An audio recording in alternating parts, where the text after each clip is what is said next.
In the previous two videos, we looked at some of the problems with monopolies. They have economic profit indefinitely, so prices stay high. They are productively and allocatively inefficient, so we're not producing what customers want the most at the lowest cost possible.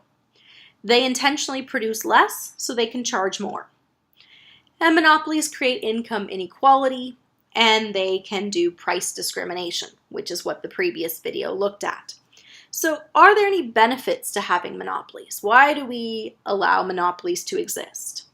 Well, one of the benefits of monopolies is they're able to capture large economies of scale, right? The more quantity they produce, the more the per unit cost, the long run average cost, declines.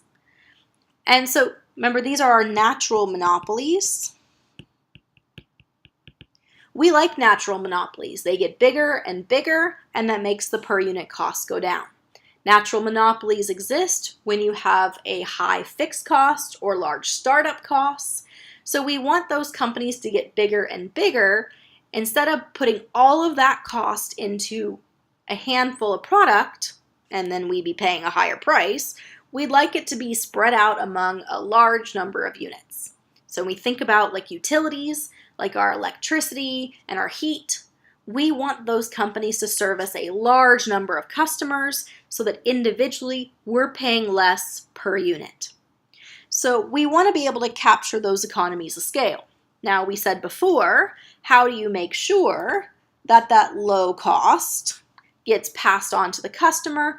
We're going to have some regulatory bodies like the Canadian Radio and Television Commission or Alberta Utilities Commission to make sure that those cost savings get passed on. The second benefit of monopolies is monopolies do research and development. Because monopolies get economic profit indefinitely, they can use that profit to come up with new and innovative products. Recall that perfectly competitive markets promote innovation, right? They want to take on new technology that makes them more efficient.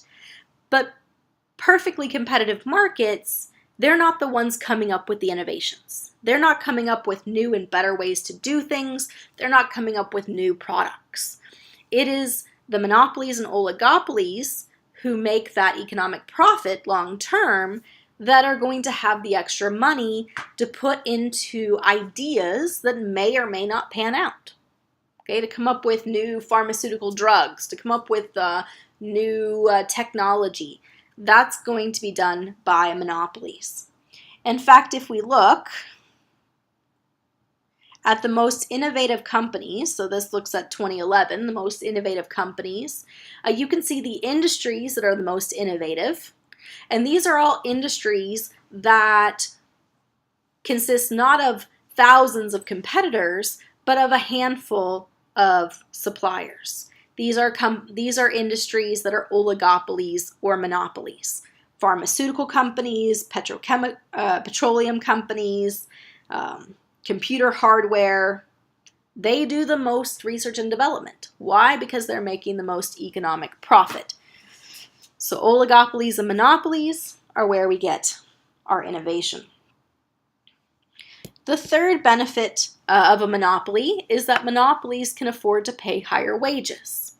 So for example, we can look at the median starting salary at Google. So median means half of the workers make more and half of the workers make less. So the median starting salary at Google in 2016 was about $107,000. This is double the rest of a similar industry. So when you have the monopoly, right, they make lots of economic profit, and that can be passed on to their employees in terms of higher pay. Here on this slide, we can see additionally other companies that are doing research and development, again, oligopolies and monopolies. So we can see automobile manufacturing, pharmaceuticals, and technology. So how do we solve those problems that exist because of monopolies? We've talked about involving the government.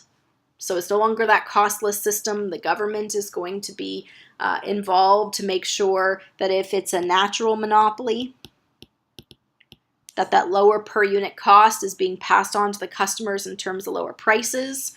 We talked about how the government could be the monopoly, so we could have a crown corporation. The other thing we can do with monopolies is we want them to exist so that we get new technology, we get new ideas, but we can have that monopoly expire, right, like we do with patents, or we can reduce the economic profit that monopolies make long term by taxing exorbitant profits. So for example, when oil prices were really high in the 80s, in Texas, oil companies were making tons of money, and so there was what they call a windfall tax on oil to take some of that economic profit away from the monopolies and use it for the government would take it in terms of taxes and then provide it to the people in various other services. In Alberta, when oil prices were really high in the early 2000s, then we increased the royalty fees on the Athabasca oil sands, and that way reducing some of their economic profit and using it for the province. So there are ways to address some of the problems that arise with monopolies, which we've looked at in the previous video.